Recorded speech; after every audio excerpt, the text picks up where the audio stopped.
जो विद्यार्थी मित्रों धोरण 12 चैप्टर नंबर 3 विद्युत रसायण एम लेक्चर नंबर 13 में આપણે છેલ્લે પ્રશ્ન નંબર 91 સુધી ભણી ગયા હતા।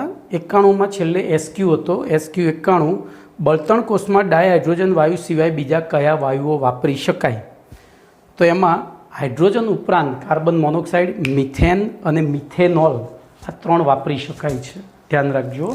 અને એમાં બધામાં રિએક્શન એક સરખી જ થતી હોય છે, કારણ કે હાઇડ્રોજન બળતણ ધ્રુવમાં ચાહે મિથેન હોય, મિથેનોલ હોય કે મિથેનાલ હોય, દહન હાઇડ્રોજનનું જ થાય, આટલું યાદ રાખજો। એટલે પ્રક્રિયા એને અનુવર્તી લખવાની છે। જે કાર્બન છે, કાર્બનનો તો કાર્બન ડાયોક્સાઇડ બની જાય। ઓકે, હવે આપણે લેક્ચર નંબર 14માં પ્રશ્ન નંબર 53થી શરૂ કરીશું। તો પ્રશ્ન 53 એનું બંધારણ છે ધાતુ ક્ષારણ એટલે શું? ધાતુ ક્ષારણના ઉદાહરણો જણાવો। ધાતુ ક્ષારણ એટલે શું? ધાતુ ક્ષારણના ઉદાહરણો જણાવો। બોલો, ક્લિયર? તો સૌથી પહેલાં આપણે વાત કરીશું ધાતુ ક્ષારણની। જો હવે ચોમાસાની ઋતુ આવી રહી છે। ચોમાસાની ઋતુમાં આપણા દાદાજી કે મમ્મી પપ્પા જે સૂર્યનારાયણને જળ ચડાવવાનો જે લોટો છે તાંબાનો આપણા ઘરમાં, એની દશા જોજો, બિચારાને કોડ થઈ ગયા ને એવા લીલા ડાઘ પડી જાય છે। તો એવું કેમ થયું? તો વાતાવરણમાં ભેજનું પ્રમાણ વધ્યું અને એ ભેજની હાજરીમાં ઓક્સિજન ધાતુ સાથે સંયોજાઈ ધાતુની સપાટી ઉપર ધાતુના ઓક્સાઇડનું પડ રચે છે। હવે કેટલીક વખત વાતાવરણમાં ઉડતો હાઇડ્રોક્સાઇડ, જોજો હાઇડ્રોક્સાઇડ જે આપણા પ્રદૂષિત વાતાવરણ છે એમાં હાઇડ્રોક્સાઇડ આયનો હોય છે, તો એ હાઇડ્રોક્સાઇડ આયનો પણ ધાતુ સાથે સંયોજિત થઈ ધાતુના હાઇડ્રોક્સાઇડનું પડ ચઢાવે છે ધાતુની સપાટી ઉપર।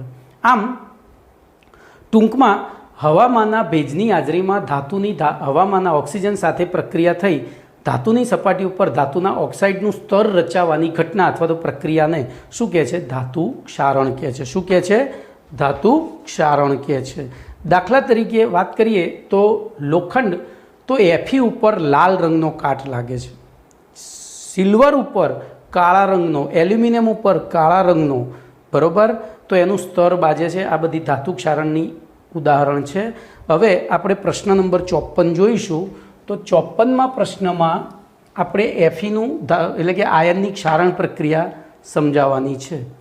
તો પ્રશ્ન નંબર 54 આયન કૌંસમાં Feની ક્ષારણ પ્રક્રિયા સમજાવો।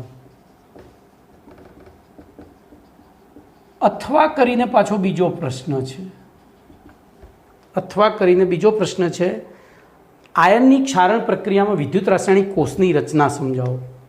આયનની ક્ષારણ પ્રક્રિયામાં વિદ્યુત રાસાયણિક કોષની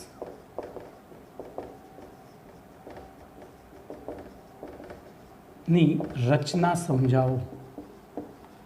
આવા બે પ્રશ્નો પૂછી શકાય, બંનેનો જવાબ એક જ છે। પ્રશ્ન 2, જવાબ એક જ।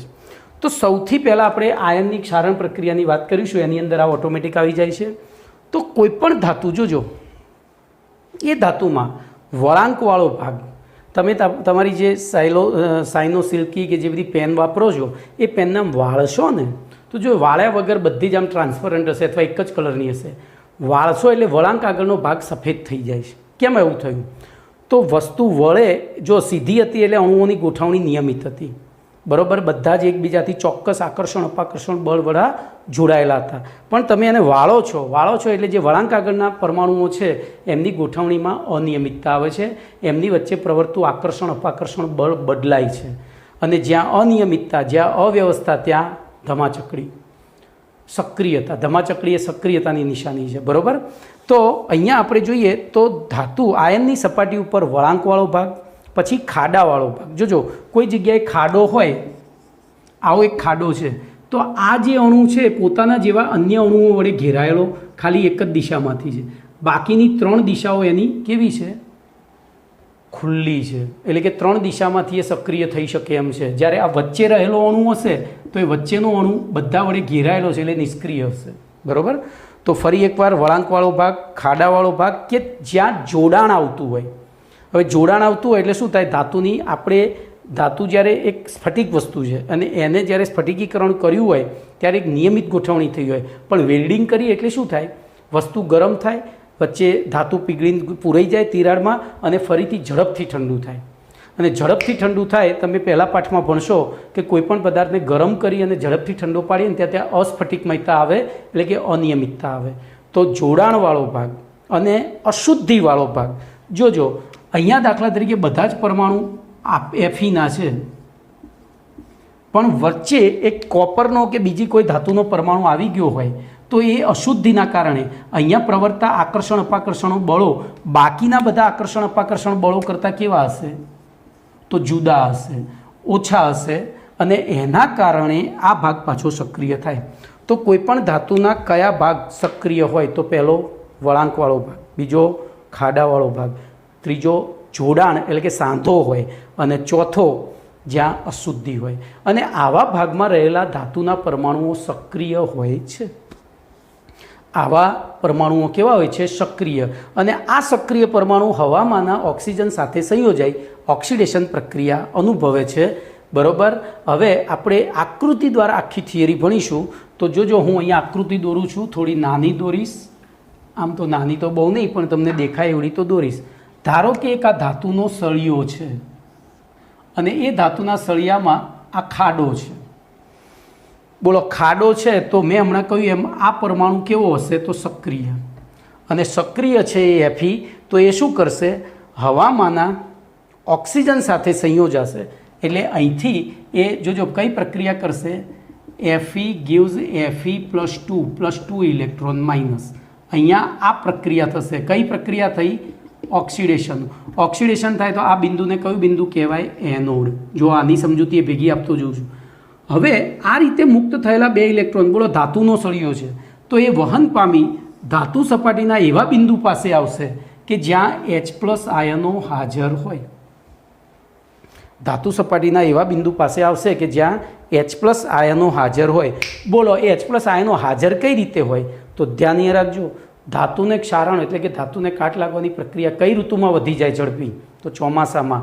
કેમ ઝડપી થાય, તો ચોમાસામાં વરસાદ સાથે એટલે વરસાદના પાણીમાં વાતાવરણનો કાર્બન ડાયોક્સાઇડ ઓગળી H2CO3, એવી રીતે SO2 ઓગળી H2SO3 બનાવે. આનું નામ છે કાર્બોનિક એસિડ, આનું નામ છે સલ્ફ્યુરસ એસિડ.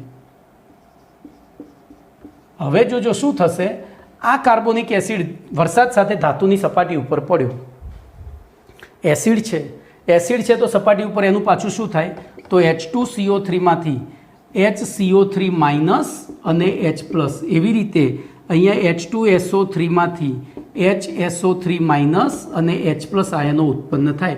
આમ ધાતુની સપાટી ઉપર આ H+ આયનો અહીંયા હાજર થયા.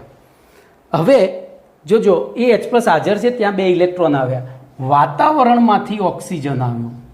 તો બોલો આ બિંદુએ હવે શું થશે, તો ધ્યાન રાખજો, હું આની પ્રક્રિયા અહીંયા લખું છું, તો H+ પ્લસ O2 પ્લસ શું થયું, 2 ઇલેક્ટ્રોન માઇનસ. બોલો હવે 2 ઇલેક્ટ્રોનને બેલેન્સ કરવા માટે શું કરવું પડશે, વિચારો. તો 2 ઇલેક્ટ્રોનને બેલેન્સ કરવા 2H+ લેવા પડે અને અહીંયા આપણે લઈ લઈશું હાફ O2. શું લઈ લઈશું, હાફ O2. તો આપણને પાણી મળશે. જોઈ લો, 2H 2 ઇલેક્ટ્રોન ધન વીજભાર અને ઋણ વીજભાર તટસ્થ થઈ ગયો ને અડધો, તો H2O. તો આ બિંદુએ શું થયું, H+ માંથી અહીંયા O0 હતો, જુઓ ઓક્સિડેશન આંક, અહીંયા -2 થયો, એટલે કે શું થયું, રિડક્શન. અને રિડક્શન થયું તો આ બિંદુ કઈ રીતે વર્ત્યું, કેથોડ તરીકે.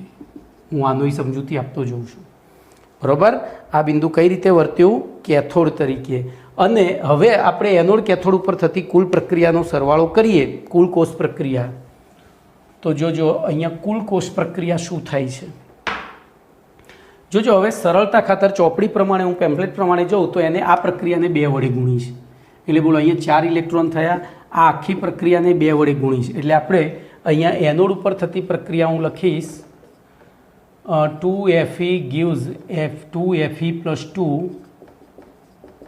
Plus 4 electron minus. કેથોડ ઉપર થતી પ્રક્રિયા લખીશ તો 4H+ plus O2 plus 4 electron minus gives 2H2O।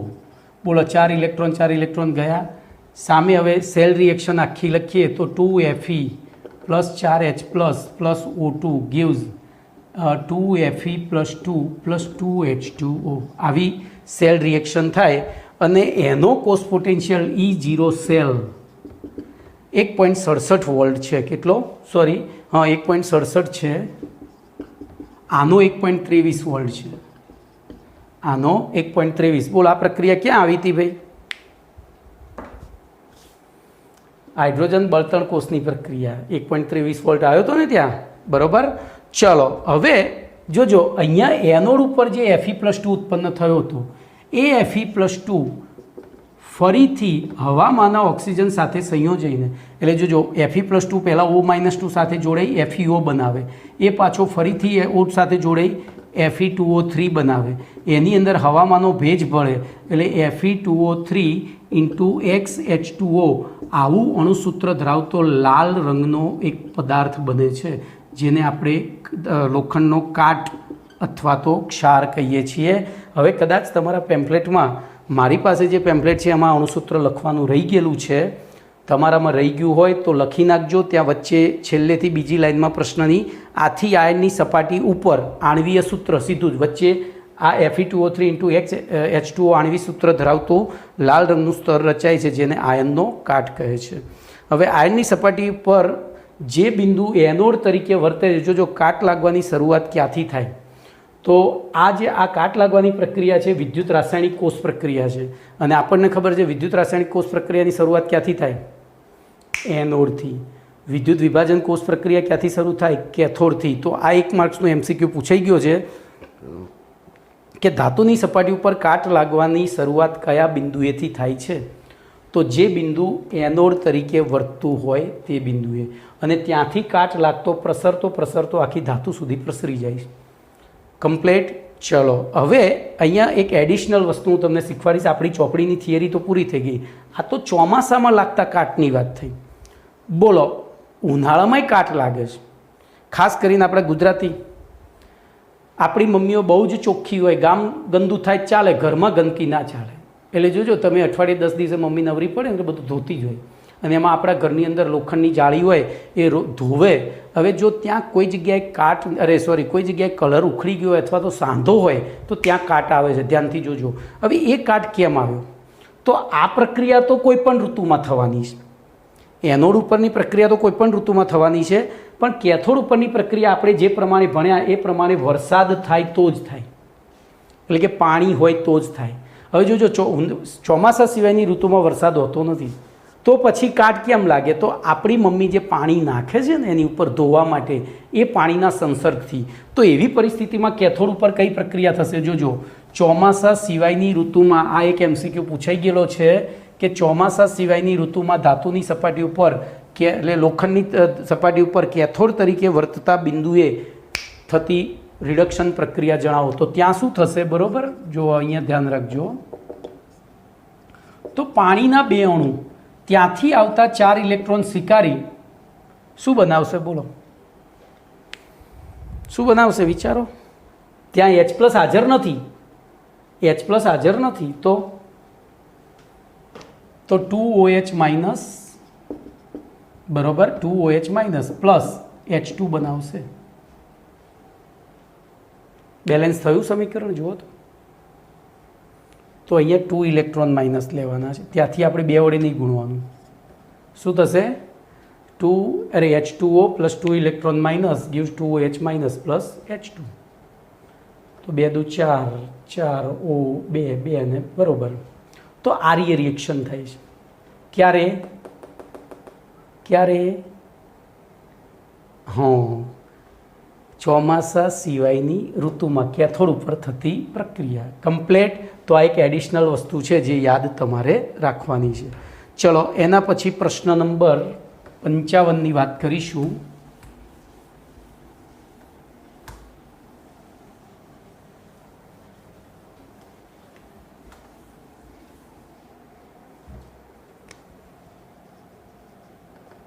તો 55મો પ્રશ્ન છે ધાતુ ક્ષારણ દ્વારા થતું નુકસાન અને તેને અટકાવવાના ઉપાયો।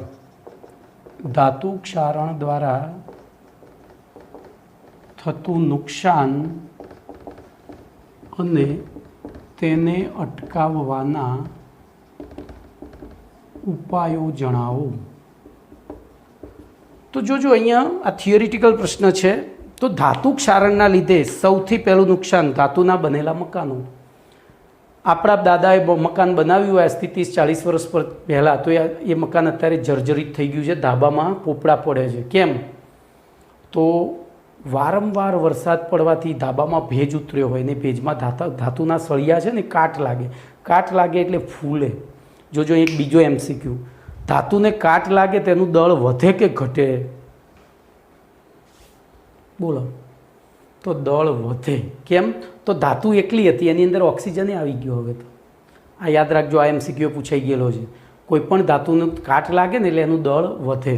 ચલો, તો એના પછી જોઈએ અહીંયા તો ધાતુ દ્વારા જોજો ધાતુના બનેલા મકાન, પુલ, વાહન, આપણા વ્હીકલને કાટ લાગી જાય છે. પછી જહાજ, જે દરિયામાં જિંદગી કાઢતા હોય એવા લોખંડના જહાજનું આયુષ્ય ઘટે છે. અને કેટલીક વાર અકસ્માત થવાથી આર્થિક નુકસાનની સાથે સાથે જાનમાલનું પણ નુકસાન થાય છે. આથી ધાતુ ક્ષારણ અટકાવવું પૂરતું નથી, તેને ન થાય. બરાબર? ધાતુ ક્ષારણને અટકાવવા કરતાં પહેલેથી જ એવા પગલાં લેવા જોઈએ કે ધાતુ ક્ષારણ થવું જ ના જોઈએ. એ પગલાં લેવા મહત્ત્વના છે. અને આ માટે ધાતુ ક્ષારણને અટકાવવાના કેટલાક ઉપાયોમાં સૌથી પહેલો ઉપાય, બોલો, આપણે કોઈ પણ ઉપાય વિચારીએ તો અહીંયા ધાતુનું ક્ષારણ કેમ થાય છે પહેલું એ વિચારવું પડે. તો ધાતુનું ક્ષારણ ધાતુ હવાના સંપર્કમાં આવે છે એટલે થાય છે. હવા અને ભેજના સંપર્કમાં આવે તો એનું ક્ષારણ થાય. તો બોલો, આપણે એનું હવા અને ભેજનો સંપર્ક જ કાપી નાખીએ તો, અને એના માટે એક અવાહક પડ આપણે લગાવીએ છીએ. તો રંગ લગાવવાની, કલર કરવાની પદ્ધતિ, પેઇન્ટ, જેમાં કલર કરવામાં તમારી માસ્ટરીસ પાછી. તો એની ઉપર આપણે એ પેઇન્ટ શું છે વાસ્તવમાં? તો ચોક્કસ દ્રાવકમાં ઓગાળેલું એક પ્લાસ્ટિક છે. પ્લાસ્ટિકનું કલીલ દ્રાવણ છે. તમે એને ધાતુની સપાટી ચોખ્ખી કરીને એને એમ બ્રશથી કે સ્પ્રેથી લગાવો તો 2-4-5 કલાક પછી એમાંનું દ્રાવક ઉડી જાય અને પ્લાસ્ટિકના કણો એકબીજા સાથે જોડાઈને એક યુનિફોર્મ લેયર બનાવી દે. હવે પ્લાસ્ટિક વિદ્યુત ઉષ્મા બધાનું અવાહક છે, ભેજનું અવાહક છે. એટલે શું થશે? એ ભેજ અને હવાને ધાતુના સંપર્કમાં આવવા દે નહીં, અને બોલો, આપણી કમ્પ્લેટ ધાતુનું ક્ષારણ થતું અટકે છે. આ પદ્ધતિ સૌથી સરળ છે, પણ આ પદ્ધતિની એક મર્યાદા પણ છે. શું મર્યાદા છે? તો જો કોઈ જગ્યાએથી ધાતુનું પડ ઉખડી જાય, કલરનું પડ ઉખડી જાય તો ત્યાંથી કાટ લાગવાની શરૂઆત થઈ શકે છે. હવે બીજી એક પદ્ધતિ છે ગેલ્વેનાઇઝેશન પદ્ધતિ, એટલે કે એક ધાતુ ઉપર બીજી ધાતુનું પડ ચડાવવાનું. અહીંયા જોજો, બીજી ધાતુ તરીકે કઈ ધાતુ લેવામાં આવે છે? તો જેનો પોટેન્શિયલ વધારે હોય ને એવી ધાતુ, ઓક્સિડેશન પોટેન્શિયલ વધારે હોય એવી ધાતુ. તો લેપકશા, મેએલ હેડ બબાલ, જીવણ કાગડો આવશે. જોજો, આપણે સૌથી વધુ પ્રમાણ વાપરતા હોય તો એ ધાતુ Fe છે. અને એનું ક્ષારણ થતું અટકાવવું હોય તો એના ઉપરની બધી ધાતુઓનું પડ એની ઉપર લગાવી શકાય, પણ આટલે સુધીની ધાતુઓ વાપરી ન શકાય. કેમ? તો આ બધી મોંઘી છે, બરાબર? અને સાથે સાથે આ બધી છે ને એ મોંઘી કરતાં વિસ્ફોટક વધારે છે. એટલે આ 5 તો વાપરી જ ના શકાય. આ વાપરીએ તો મોંઘી પડે.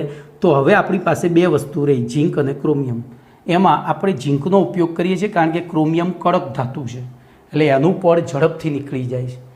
નરમ હોય ને તો ચોંટી રહે, કડક હોય તો ઝડપથી નીકળી જાય. એટલે આપણે ઝીંકનો ઉપયોગ કરીએ છીએ કારણ કે ઝીંક મોટો ભય થયો. તો અહીંયા ઝીંક અને Fe 2 હોય અને ઓક્સિજન આવે. બોલો, યાદ કરો, મેં તમને શીખવાડ્યું હતું કે 2 ભાઈઓમાંથી એક જ વસ્તુ વેચવાની હોય તો પહેલું કોણ લઈ જાય? મોટો ભાઈ લઈ જાય. દાદાગીરી, પોતાના મોટાપણાનું, પોતાની સિનિયોરિટીનો લાભ ઉઠાવે. તો અહીંયા આ ઓક્સિજન કોણ લઈ જશે? ઝીંક. અને Feનો શું થશે? બચાવ. બરાબર? તો અહીંયા આપણે લોખંડ ઉપર ઝીંક ધાતુનું એક બારીક સ્તર લગાવીએ છીએ, જેને ગેલ્વેનાઇઝ આયન કહે છે. આને એ જે લોખંડ તૈયાર થાય એને, અને આ પદ્ધતિને ગેલ્વેનાઇઝેશન કહે છે. ત્રીજી પદ્ધતિ છે બલિદાન આપનાર એનોડ પદ્ધતિ. જોજો, હવે આ પદ્ધતિ આના જેવી જ છે, સેમ.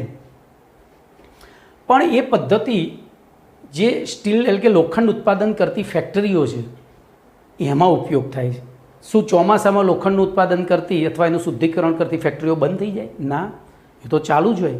તો પછી ચોમાસામાં એ લોખંડ જે લોકો બનાવે છે, ઉત્પાદન કરે છે, ક્યાં મૂકવાનું? કેટલા ગોડાઉન બનાવવાના? ચલો તમારા ઘરે તમારા પપ્પાને લોખંડનો ધંધો હોય તો ક્યાં મૂકે? તો એવી પરિસ્થિતિમાં એને કાટ લાગતો અટકાવવા માટે એને શું કરવામાં આવે? જમીનમાં દાટી દેવામાં આવે. હવે જમીનમાં દાટી દો એટલે શું ફાયદો થાય? હવાનો સંપર્ક જતો રહ્યો, ઓક્સિજન ગાયબ. ચલો જમીનમાં ભેજ છે તો એ ભેજથી જે ક્ષારણ થવાનું છે પાણીથી, બરાબર, તો એને અટકાવવા માટે એની અંદર મેગ્નેશિયમ કે એલ્યુમિનિયમના ચોસલા, શું મેગ્નેશિયમ કે એલ્યુમિનિયમના ચોસલા જોડી દેવામાં આવે છે. ઝીંક અથવા મેગ્નેશિયમના કે એલ્યુમિનિયમના ચોસલા. તો જોજો આનો મહત્તમ ઉપયોગ જે લોખંડનું ઉત્પાદન કરતા એકમો છે ત્યાં લોખંડને બચાવવા માટે અને જહાજને, બોલો દરિયાઈ જહાજનો જન્મ જ દરિયામાં થાય અને દરિયાનું પાણી એટલે વિદ્યુત વિભાજ્યનું પાણી. વિદ્યુત વિભાજ્યનું પાણી વિદ્યુત વહન ઝડપથી કરે તો પેલી ધાતુ ક્ષારણની પ્રક્રિયા ઉપરથી ઝડપથી થાય, કારણ કે સૂક્ષ્મ વિદ્યુત રાસાયણિક કોષ છે. તો અહીંથી નીકળેલું જહાજ છે લગભગ 3-4 મહિને લંડન પહોંચે તો જતાં જતાં નીચે તળિયું ખવાઈ ગયું હોય. તો એવું ન થાય એ માટે જહાજની જે દિવાલો છે, બરાબર, અહીંયા અમુક અંતરે જે પાણીના સંપર્કમાં છે એ લોખંડની દિવાલો ઉપર અમુક અંતરે ઝીંક અથવા મેગ્નેશિયમના ચોસલા લગાવી દીધા હોય. અને ઝીંક અને મેગ્નેશિયમ એ એફી કરતાં મોટા ભાઈ છે. એટલે ક્ષારણ પ્રક્રિયામાં કોણ ભાગ લેશે? ઝીંક અને મેગ્નેશિયમ પોતે. એમનું પોતાનું ક્ષારણ થશે પણ એટલે એફીનું નહીં થવા દે. અહીંયા પોતે એનોડ તરીકે વર્તશે અને પેલો કેથોડ તરીકે વર્તે. ઓકે, એટલે ઉલટાનું આની ઉપર બીજી ધાતુઓનું પડ બાજે એટલે ઉપરથી જે લોખંડની પ્લેટ છે જાડી થાય, એનું ક્ષારણ તો ના થાય. એટલે આ બંને જણા પોતાનું બલિદાન આપી અને ધાતુનું ક્ષારણ અટકાવે છે. તેથી આ પદ્ધતિને શું કહે છે? બલિદાન આપનાર એનોડ. બોલો એ એનોડ કેમ કીધી? તો એ પોતે એનોડ તરીકે વર્તે, એમનું પોતાનું ઓક્સિડેશન કરે છે. તો બલિદાન આપનાર એનોડ પદ્ધતિ. બોલો અહીંયા તમારો પાઠ પૂરો. નોટ્સ પૂરી થઈ ગઈ. હવે સ્વાધ્યાયના પ્રશ્નોનું ડિસ્કશન કરીશું. તો સ્વાધ્યાયના પ્રશ્નોમાં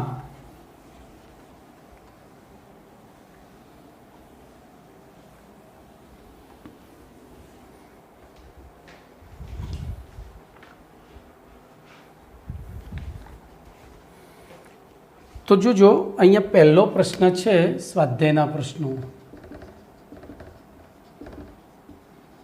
અને દાખલા. તો પહેલો પ્રશ્ન છે એલ, સીયુ, એફઈ, એમજી અને ઝેડએનને ક્ષારના દ્રાવણમાંથી એકબીજાને વિસ્થાપિત કરવાની ક્ષમતાનો ક્રમ જણાવો. ક્ષારના દ્રાવણમાંથી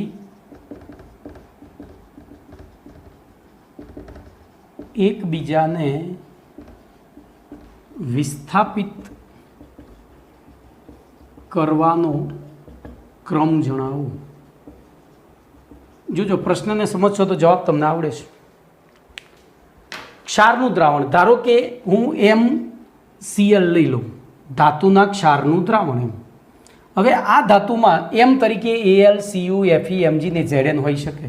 બોલો હું વિચારું તો એમાંથી કોણ અહીંયા એમને આમાંથી દાખલા તરીકે Zn હોય એમ તરીકે, તો આ Zn ને દૂર કરીને આમાંની કઈ ધાતુ જોડાઈ શકે?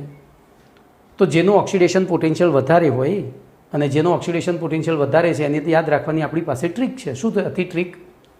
તો લે પક્ષા મેલ હેન્ડ બબાલ, લે પ ક શા મે એલ હેન્ડ બબાલ જીવણ કાગડો આવશે કે કોઈની ટીન લાવશે, ટીન લાવશે હાય કોપરની કે ચાંદીની બકા ફૂલ, બકા ફૂલ. બોલો તમારી પાસે ટ્રીક છે. બોલો આપણે શું કરવાનું? તો આમાં સૌથી વધારે કોણ આવે? તો Mg આવશે. જોજો જવાબ થશે Mg, greater than AL, greater than Zn, greater than Fe, greater than Cu. પતી ગયું. આ ટ્રીક આવડે એટલે જવાબ આવડી જાય. ચલો એના પછી બીજો પ્રશ્ન છે, એવો ને એવો જ છે, સેમ પ્રશ્ન છે પણ એમાં તમને પોટેન્શિયલના મૂલ્યો આપી દીધા છે. બરાબર, આ પહેલા પ્રશ્નમાં નહોતા આપ્યા હતા, આપણે ટ્રીક પ્રમાણે જવાબ લાવ્યા. બીજા પ્રશ્નની અંદર આવો છે E0 K પ્લસ બાય કે ઇઝ ઇક્વલ ટુ -2.93 વોલ્ટ, પછી E0 AG plus oblique AG is equal to 0.80 volt, E0 HG plus 2 oblique HG is equal to 0.79 volt અને E0 MG plus 2 oblique MG is equal to -2.37 volt અને E0 CR plus 3 oblique CR is equal to -0.74 volt. તો આ ધાતુઓની reduction કર્તા તરીકેની પ્રબળતા બોલો. Reduction કર્તા તરીકેની પ્રબળતા નો ચડતો કે ઉતરતો ક્રમ. આપણે ચડતો લખીશું, અંદર શું લખ્યું છે મારે જોવું પડશે, ચડતો જ લખ્યું છે. ચલો, તો રિડક્શન કર્તા તરીકેની પ્રબળતાનો એટલે કે પોતાનું શું થવું જોઈએ? ઓક્સિડેશન. તો આમાંથી જેનું ઓક્સિડેશન સરળતાથી થાય એ પ્રબળ રિડક્શન કરતા. હવે આપણને જે પોટેન્શિયલ મૂલ્યો આપ્યા છે શેના આપ્યા છે? તો આયનમાંથી ધાતુ છે એટલે કે ઓક્સિડેશન આ ઘટે છે. તો આ શેના મૂલ્યો છે? રિડક્શનના મૂલ્યો. અને રિડક્શન પોટેન્શિયલના મૂલ્યો અને ઓક્સિડેશન પોટેન્શિયલના મૂલ્યો સમાન પરંતુ વિરુદ્ધ. તો હું આને ઓક્સિડેશનમાં કન્વર્ટ કરું તો આ પ્લસ છે, માઇનસ છે, માઇનસ હતું એ પ્લસ, આ માઇનસ, આ માઇનસ, આ પ્લસ ને આ પ્લસ. બરાબર થઈ ગયું. તો હવે આપણે રિડક્શન કરતા એટલે ઓક્સિડેશન પોટેન્શિયલના મૂલ્યોનો ચડતો ક્રમ થયો. બરાબર. તો હવે આપણી પાસે મૂલ્યો આવી ગયા. બોલો સૌથી વધારે કયો છે? તો કે પ્લસ ઓબ્લિક કે. સૌથી પહેલો કોણ છે? પ્રબળ રિડક્શન કરતા કોણ થશે? કે. એટલે આપણે અહીંયા કે જ લખીશું. પછી બીજા નંબરે તો 2.93, પછી 2.37 mg. પછી ત્રીજા નંબરે તો પ્લસમાં આ બે માઇનસમાં જ્યાં પ્લસ છે તો CR. પછી ચોથા નંબરે તો આ બેમાં મોટું કોણ કહેવાય? તો જેમાં માઇનસ વેલ્યુ ઓછી એ મોટું કહેવાય તો HG અને પછી AG. તો આ ઉતરતો ક્રમ થયો. તમારે ચડતો લખવાનો છે એટલે ઊંધો લખવાનો. કમ્પ્લીટ. ચલો, એના પછી ત્રીજો પ્રશ્ન લઈએ.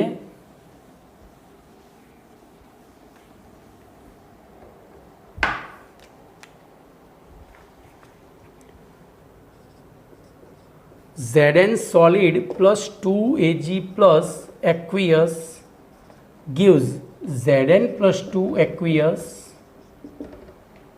plus 2Ag solid. બોલો, આ પ્રક્રિયા થતી હોય તેવા વિદ્યુત રાસાયણિક કોષનું નિરૂપણ કરવાનું છે. આ પ્રક્રિયા થતી હોય તેવા વિદ્યુત રાસાયણિક કોષનું નિરૂપણ. હવે આપણને ખબર છે વિદ્યુત રાસાયણિક કોષના નિરૂપણમાં એનોડ ડાબી બાજુ, કેથોડ જમણી બાજુ. એનોડ એટલે ઓક્સિડેશન પ્રક્રિયા, કેથોડ એટલે તો બોલો આમાં ઓક્સિડેશન કોનું થાય? તો ઝીંકમાંથી Zn. તો અહીંયા આપણે લખીશું Zn oblique Zn plus 2 aqueous. સરસ. પછી ડબલ સ્લેશ, પછી Ag plus aqueous oblique Ag. જોજો આ બે સંખ્યા અહીંયા ધ્યાનમાં નથી લેવાની. પતી ગયું. ચલો, એવી રીતે ત્રીજો પ્રશ્ન છે 3.1 હતો, હવે 3.2 લઉં. તો 3.2માં એના જ છે ZnS plus Ag plus 2 aqueous, અરે Ag પ્લસ એક્વિયસ, અહીંયા બગડો, gives Zn plus 2 aqueous plus 2Ag solid. બોલો આ કોષમાં થતી હોય તેવી વિદ્યુત રાસાયણિક કોષમાં કયો ધ્રુવ ઋણ વીજભારિત હશે? બોલો આમાં કયો ધ્રુવ? તો ધ્રુવ બે છે, એક Zn છે અને બીજો Ag છે. આમાં ઋણ વીજભારિત કયો હશે? તો આ રીતે વિદ્યુત રાસાયણિક કોષ છે અને વિદ્યુત રાસાયણિક કોષમાં ઓક્સિડેશન એ ઋણ ધ્રુવ છે. આ યાદ રાખજો. એનોડ ઋણ ધ્રુવ અને એનોડ ઉપર ઓક્સિડેશન થાય તો બોલો ઋણ ધ્રુવ અહીંયા તો Zn gives Zn પ્લસ 2 અને Ag પ્લસ gives Ag છે. તો આ ઓક્સિડેશન થયો એટલે એનોડ થયો. એનોડને આપણે કહીશું ઋણ ધ્રુવ. આ રિડક્શન પ્રક્રિયા થઈ. રિડક્શન એટલે કેથોડ થયો અને કેથોડ એટલે ધન ધ્રુવ. બોલો કમ્પ્લીટ.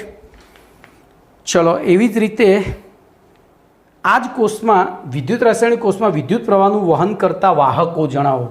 બોલો આમાં વિદ્યુતનું વહન કોણ કરશે? બોલો હેડો.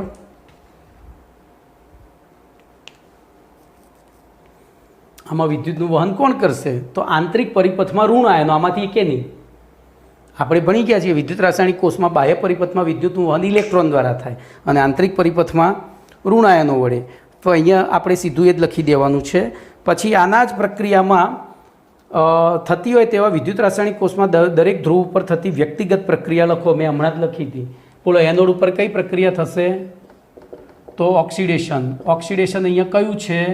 તો Zn gives Zn+2. બોલો કેથોડ ઉપર કઈ થાય? તો કે રિડક્શન. અહીંયા રિડક્શન કઈ છે? Ag+ માંથી. તો Ag+ gives Ag.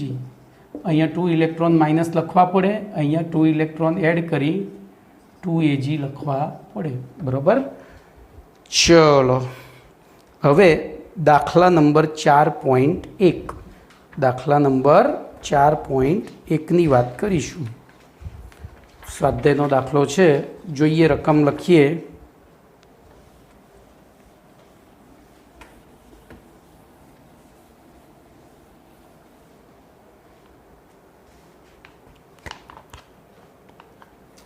તો 4.1 દાખલા નંબર, એમાં રકમ આપણને આપી દીધી છે E0 Cr+3/Cr -0.74 વોલ્ટ.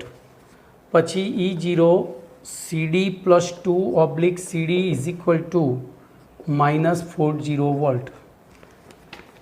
તો પ્રક્રિયા આપી છે 2Cr solid +3Cd+2 aqueous gives 2Cr+3 aqueous +3Cd solid. બોલો આ કોષ પ્રક્રિયા આપી છે. તો એના માટે પ્રમાણિત કોષ પોટેન્શિયલ શોધવાનો છે, એટલે કે E0 સેલ શોધવાનો છે અને ડેલ્ટા G0 શોધવાનો છે. બોલો ચલો શું કરીશું? તો સીધું આનું તો E0 સેલ બરાબર. બોલો E0 oxidation anode -E0 reduction cathode. અથવા જો અથવા કહીશ, અહીંયા આપણને કયા પોટેન્શિયલ મૂલ્યો આપે છે? રિડક્શન આપે. જો +3 માંથી 0 થાય છે, +2 માંથી 0 થાય છે, તો બીજું અથવા કરીને તો E0 reduction cathode -E0 reduction anode. ચલો હવે અહીંયા કેથોડ તરીકે કોણ વર્તે છે તમે મને કહેશો? તો Cr માંથી શું થાય છે? Cr+3 એટલે કે ઓક્સિડેશન થાય. ઓક્સિડેશન થાય એટલે આ એનોડ થયો, આ બે શેનું થયું? એનોડ. અને +2 માંથી +3 તો આ થયો કેથોડ. તો ટૂંકમાં આપણો સીડી ધ્રુવ અહીંયા કેથોડ તરીકે છે. એનો પોટેન્શિયલ છે -0.40 વોલ્ટ.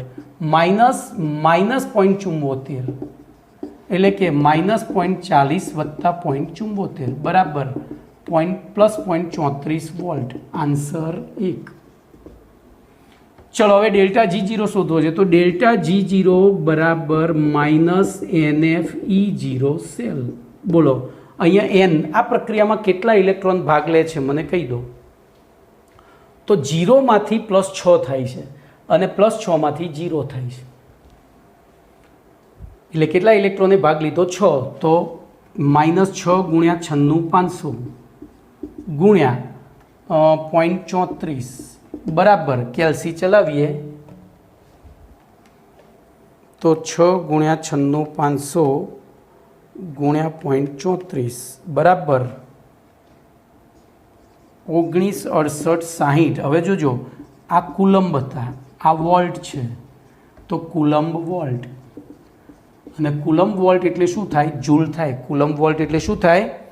જૂલ થાય. બરોબર.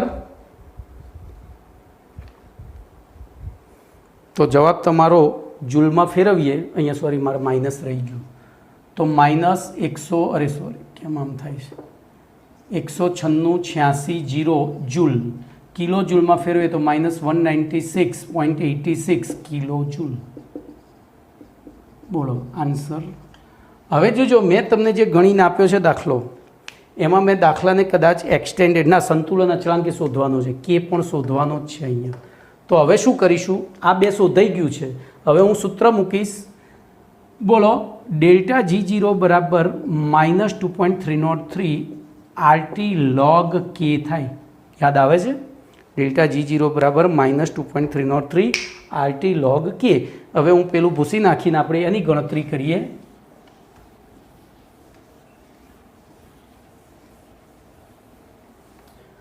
તો બોલો log K બરાબર શું થાય? તો ડેલ્ટા G0 અપોન -2.303 RT બરાબર. ચલો, તેથી log K, બોલો ડેલ્ટા G0 આપણે કેટલો લાવ્યા હતા હમણાં? બોલો -196880 એવા કંઈક લાવ્યા હતા ને. અહીંયા મારી પાસે દાખલો ગણેલો છે, હું એમાંથી કિંમત લખી લઉં. -196880 જૂલ, આપણે જૂલમાં લઈશું, છેદમાં -2.303 ગુણ્યા 8.314 જૂલ પ્રતિ કેમો ગુણ્યા તાપમાન નથી આપ્યું તો 298 કેલ્વિન. બોલો માઇનસ માઇનસ પ્લસ થઈ ગયા. આ ભાગાકાર તમારો થાય છે log K બરાબર, ગણતરી કરવા બેસતો નથી, સીધો જ 34.5014 થાય છે. અને તેથી K બરાબર એન્ટી લોગ ઓફ 0.5014. જો એન્ટી લોગ હંમેશા પોઈન્ટ પછીનો શોધાય, ગુણ્યા 10ની આ જે પૂર્ણાંક છે ઘાત બની જાય. તો 0.5014નો એન્ટી લોગ છે 3.172 ગુણ્યા 10⁻34. હવે તમને જે મેં પેમ્પલેટ આપ્યું છે દાખલાનું, એની અંદર અહીંયા ભૂલથી આ બે જગ્યાએ 35 છપાયું છે, સુધારી દેજો. બરાબર, અહીંયા 35 છપાયું છે, સુધારજો. ચલો, એના પછી દાખલા નંબર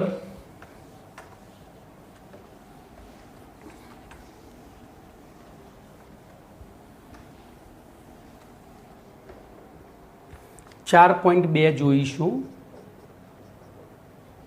તો 4.2માં આપણને રકમમાં આપ્યું છે E0 AG plus oblique AG બરાબર 0.80 વોલ્ટ આપ્યા છે. પછી E0 FE plus 3 oblique FE plus 2 બરાબર આપ્યા છે 0.77 વોલ્ટ. તો આપણને પ્રક્રિયા આપી છે Fe plus 2 aqueous plus AG plus aqueous gives Fe plus 3 aqueous plus AG solid. બોલો આ પ્રક્રિયા માટે E0 સેલ બરાબર કેટલા? પછી ડેલ્ટા RG0 એટલે કે મુક્ત ઉર્જા ફેરફાર બરાબર કેટલા અને K બરાબર કેટલા? તો આગળનો બેઠો દાખલો છે, જોઈ લો, ખાલી કિંમતો બદલવાની છે. તો સૌથી પહેલાં આપણે E0 સેલ, તો બોલો પહેલું અહીંયા નક્કી કરીશું એનોડ કેથોડ તરીકે કોણ વર્તે છે. બરાબર, તો Fe પ્લસ 2માંથી Fe પ્લસ 3 એટલે આ એનોડ થયો, અને પ્લસમાંથી 0 એટલે આ કેથોડ થયો.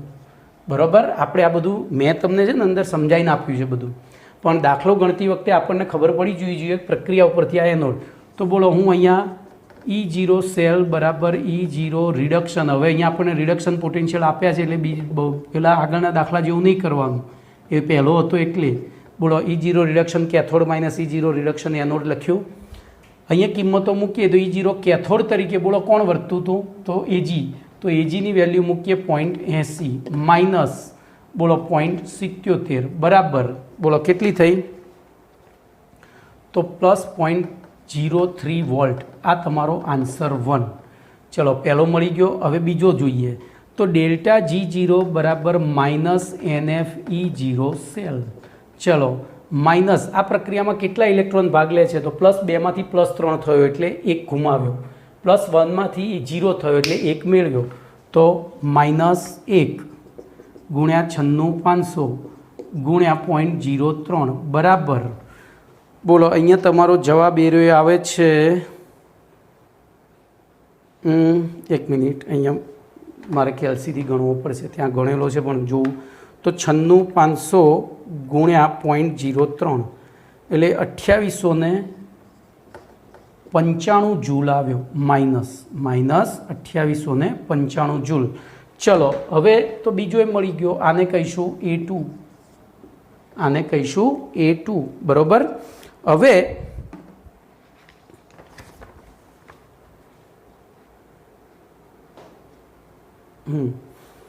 હવે કે શોધવો છે તો કે માટેનું સૂત્ર છે, બોલો શું હતું? ડેલ્ટા G0 બરાબર -2.303 RT log K, અને તેથી log K બરાબર ડેલ્ટા G0 અપોન -2.303 RT। બોલો ડેલ્ટા G0ની વેલ્યુ આપણી પાસે છે -2895 જૂલ છેદમાં -2.303 ગુણ્યા 8.314 જૂલ પ્રતિ કેમો ગુણ્યા તાપમાન નથી આપ્યું તો આંખ બંધ કરીને 298 કેલ્વિન। બોલો કેલ્વિન કેલ્વિન ગયા, જૂલ જૂલ ગયા, તો જવાબ તમારો અહીંયા જૂલ પ્રતિ મોલ જ થાય, ભાઈ જૂલ ના થાય, આ જૂલ પ્રતિ મોલ, મોલ મોલે ગયા, અહીંયા મારી ભૂલ છે। ચલો તો હવે કેલ્સી ચલાવીએ તો 2895 ભાગ્યા 2.303 ભાગ્યા 8.314 ભાગ્યા 298 એટલે જવાબ તમારો 0.5073 આવ્યો। કેટલો? 5073। આ log K આવ્યો, અને તેથી K બરાબર એન્ટી લોગ ઓફ 0.5073 બરાબર 0.50નો એન્ટી લોગ શોધશો તમે તો જવાબ તમારો આવશે 3.22। તો આ થયો આન્સર 3। ઓકે, ચલો એના પછી 5.1 નંબરનો દાખલો જોઈશું।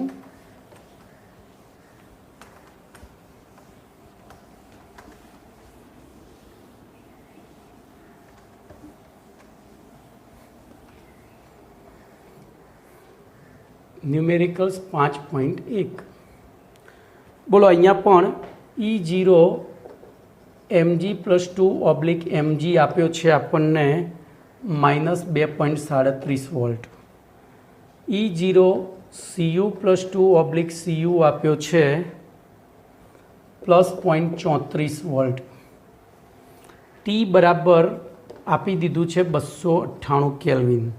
અહીંયા આપણને કોષ આપી દીધો છે mg સોલિડ gives mg+2, સાંદ્રતા આપી છે 0.001 મોલર, ડબલ સ્લેશ Cu+2 0.00001 છે મોલર ઓબ્લિક Cu સોલિડ બરોબર। તો આ કોષનો ઈ સેલ નક્કી કરવાનો છે।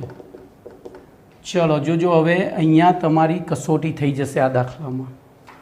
તો સૌથી પહેલાં મેં તમને કહ્યું હતું ઈ સેલ શોધવા માટે કયું સૂત્ર વાપરવાનું છે? નળ સમીકરણ।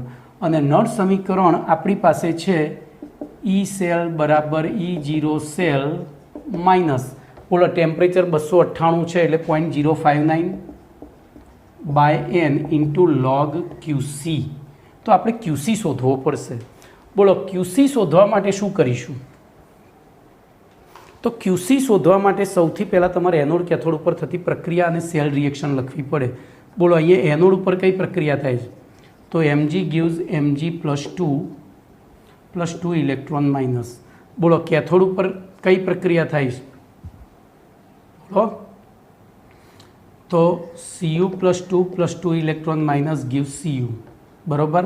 હવે સેલ રિએક્શન લખીએ તો mg+Cu+2 gives mg+2 Cu। હવે આના ઉપરથી પહેલો તો આપણને n મળી જાય, તેથી બોલો n બરાબર 2 અને QC બરાબર, હવે QCમાં જો આ ઘન છે, ઘનને અને આ ઘનને ધ્યાનમાં ના લેવાય તો mg+2ની સાંદ્રતા અપોન Cu+2ની સાંદ્રતા। તો હવે આપણે અહીંયા કિંમતો મૂકી દઈએ। તો હું અહીંયા કિંમતો મૂકું। ચલો એ પછી E0 સેલે શોધવો પડશે ને, તો આટલું શોધ્યા પછી ત્રીજી વસ્તુ શોધીએ E0 અરે સેલ બરાબર E0 reduction cathode minus E0 reduction anode બરાબર। મિનિટ હો। તો હવે આપણે અહીંયા સીધી જ બાદબાકી કરીને કિંમતો જ મૂકી દઈશું। બોલો કેથોડ તરીકે કોણ છે? તો કોપર, કોપરનો પોટેન્શિયલ 0.34 માઇનસ માઇનસ એટલે પ્લસ થઈ ગયા +2.37। તો જવાબ તમારો 2.71 થયો। તો આ થયું 2.71 વોલ્ટ. હવે ઈ સેલ બરાબર 2.71 માઇનસ 0.059 બાય એન તરીકે 2 ઇન્ટુ લોગ બોલો mg+2 અપોન તો mg+2ની સાંદ્રતા કેટલી છે 0.001 અને પેલાની 0.0001 એટલે શું થયું 1/10 થયા. ખબર પડી 0.1 જ થયા ને 0.001 ભાગ્યા 0.0001 તો 10 થશે 1/10 નહીં મારી ભૂલ થઈ તો આ 10 થયા. એ કિંમત તો log 10 તો 2.71 માઇનસ 0.0295 થયા અને log 10ની વેલ્યુ થાય 1/2 2 તો આપણે ભાગી નાખ્યા છે તો બોલો 2.71 માંથી તો 2.71 માઇનસ 0.0295 એટલે જવાબ તમારો આવ્યો 2.6805 વોલ્ટ. Answer complete. જો ભાઈ જ્યાં નળ સમીકરણવાળો દાખલો આવે ત્યારે ભૂલથી પણ આ કર્યા વગર આ 3 સ્ટેપ નહીં કરો ને સીધું જ ઈ સેલ મૂકી દેશો તો અહીંયા અટવાશો ક્યુસીમાં. આપણે ક્યુસીવાળું જ સૂત્ર વાપરવાનું છે, નળ સમીકરણ સીધું વાપરવાનું જ નથી. તો તમારો જવાબ અહીંયા આવી ગયો છે. હું 1 મિનિટ સમય જોઈ લઉં. ચલો ભાઈ 2.46 મિનિટ તો 46-47 મિનિટ તો થઈ ગઈ છે, વધારે નથી લેતો. ઓકે, તો આપણો 5.1 સુધી કાલે પતી જશે લગભગ. એક લેક્ચર હવે લેવું પડશે ના, આમ તો 1.5 જેવું થશે. ચલો એક કામ કરો, અહીંયા એક દાખલો લઈ લો એટલે કાલે એટલું લેક્ચર ટૂંકું થાય. કાલના લેક્ચરમાં તો પતાવી જ દઈશ, કારણ કે પછી 2 દાખલા માટે ક્યાં લેક્ચર બનાવવા જોઉં. ચલો 5.2. તો 5.2માં આપણને એવું કીધું છે E0 Fe+2/Fe બરાબર -0.44 વોલ્ટ. E0 H+/H2 બરાબર +0.0 વોલ્ટ. T બરાબર 298 કેલ્વિન. તાપમાને આપણને કોષ આપી દીધો છે Fe સોલિડ / Fe+2, સાંદ્રતા આપી છે 0.001 મોલર / H+ 1 m વાતાવરણ. જોજો સોરી, અહીંયા 1 મોલર / H2 1 વાતાવરણ / PT સોલિડ. બોલો આનો EMF શોધવાનો છે, એટલે કે ઈ સેલ શોધવાનું છે. આગળનો દાખલો છે. બોલો શું કરીશું? તો સૌથી પહેલાં આપણે એનોડ કેથોડ ઉપર થતી પ્રક્રિયા, તો પહેલો E0 સેલ શોધી કાઢીએ. બોલો E0 સેલ બરાબર E0 reduction cathode minus E0 reduction anode. બોલો E0 રિડક્શન, હવે આમાં રિડક્શન કોનું થાય છે? તો કેથોડ આ છે. આ તો અહીંથી આની ઉપરથી સીધું ખબર પડી જાય. તો 0 -0.44 બરાબર +0.44 વોલ્ટ. ચલો પહેલું સેક્શન પત્યું. હવે લઈએ એનોડ ઉપર થતી પ્રક્રિયા.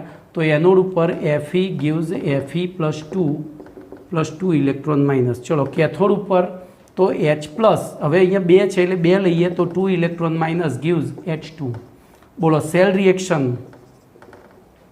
તો Fe+2H+ gives Fe+2 અને તેથી બોલો QC બરાબર શું થાય? ભૂલ ના થાય એ માટે QC ખાલી આને જ કેન્સલ કરી શકાશે, કારણ કે એક જ સોલિડ છે, બાકી બધા વાયુ કે પ્રવાહી છે. અને સંતુલન અચળાંક કે પ્રક્રિયા ભાગફળમાં આપણે સોલિડને જ કેન્સલ કરી શકીએ. તો બોલો શું થશે? Fe+2ની સાંદ્રતા ઇન્ટુ H2. હવે અહીંયા H2 વાયુ છે એટલે આપણે લખીશું PH2.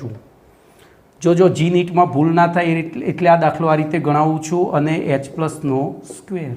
ચલો તો હવે અહીંયા લખીએ ઈ સેલ બરાબર E0 સેલ માઇનસ 298 છે એટલે 0.059 into upon n into log QC. ચલો ઈ સેલ તો 1 બાય 1 કિંમતો મૂકીએ. E0 cell 0.44 minus 0.059. બોલો અહીંયા n બરાબર કેટલા મળ્યા? તો 2 ઇન્ટુ લોગ. ચલો કિંમતો મૂકીએ, પહેલી આમ જ લખી દઈએ સૂત્ર જ.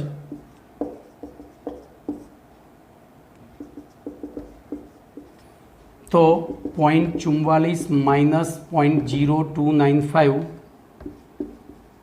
ઇન્ટુ લોગ બોલો Fe+2ની સાંદ્રતા 0.001 એની કોઈ ઘાત નથી ગુણ્યા આનું દબાણ 1 જો આ 2 હોય ને તો બદલાઈ જાય એટલે મેં આ મૂક્યું છે ખબર પડી આ દાખલામાં ભૂલ ના જ થવી જોઈએ જ્યાં હાઇડ્રોજન ધ્રુવ કે કોઈ પણ વાયુ વિદ્યુત ધ્રુવ આવતો હોય ત્યાં જો દબાણ એક વાતાવરણ સિવાયનું હોય એટલે સમજવાનું આપણે 1001% દાખલો ખોટો પડે છેદમાં બોલો H+ની સાંદ્રતા કેટલી આપી છે 1નો સ્ક્વેર તો 1 જ રહેશે ચલો 0.44 માઇનસ 0.0295 ઇન્ટુ લોગ 10⁻³ ઘાત થઈ પેલું બધું ઉડી ગયું -3 આગળ લાવી દીધા તો 0.44 માઇનસ 0.0295 ગુણ્યા -3 થાય લોગ 10ની વેલ્યુ 1 થાય તો 0.44 માઇનસ પ્લસ થયા તો 0.0295 ગુણ્યા 3 એટલે